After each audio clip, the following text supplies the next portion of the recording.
again, I'm just talking from my experience, and I accept that my experience is somewhat different from Lisa's, which is why I believe we're prompted to be put together.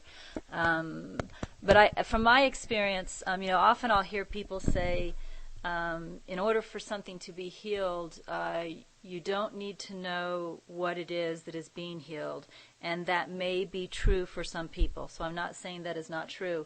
But I want to say that in my experience, that so far has not been the case.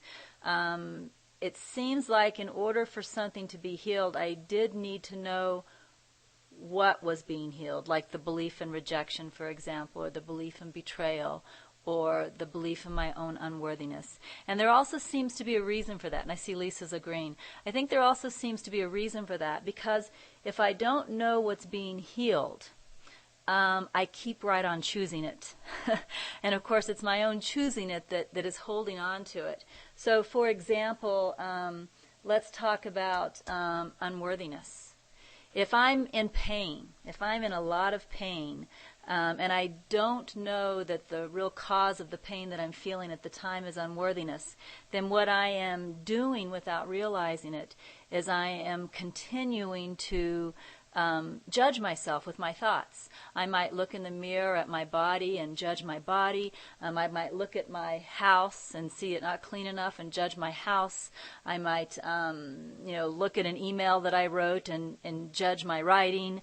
I'm continuing with the judging process, and I'm in pain, and I'm saying, "Here, Holy Spirit, take it. Here, Holy Spirit, take it," without realizing that I'm continuing the problem by continually judging myself as unworthy.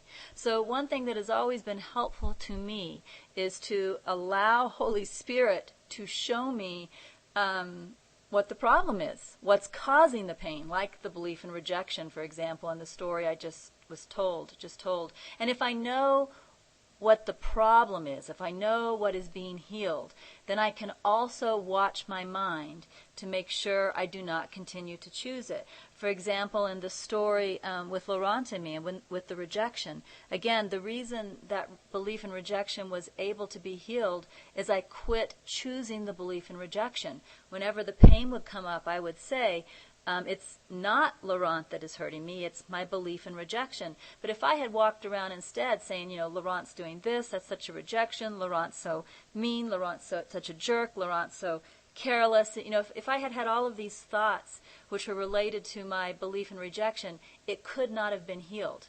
So it was helpful to me to know what was being healed. Then I was able to literally participate in the healing by making sure I wasn't clinging to the thought. And lots of times people will ask me, well, how do I know?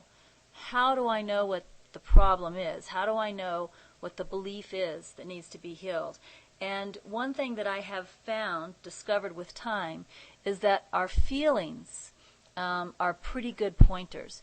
If you can look at how do I feel, other than I hurt, because that's not very clear. If you can get beyond beyond I hurt to how do I feel, that's a good pointer to what the false belief is. If I feel rejected, then it's rejection. If I feel betrayed, then it's betrayal. If I feel unworthy, it's unworthiness. If I feel guilty, it's guilt. Because the feeling is literally the effect of the false belief. So getting in touch with how I really feel is very important. So I think that's just the next thing I had in my mind to share, Lisa. I don't know if you're ready for the mic back. Yep. Okay, I'm going to let go of the mic and turn it over.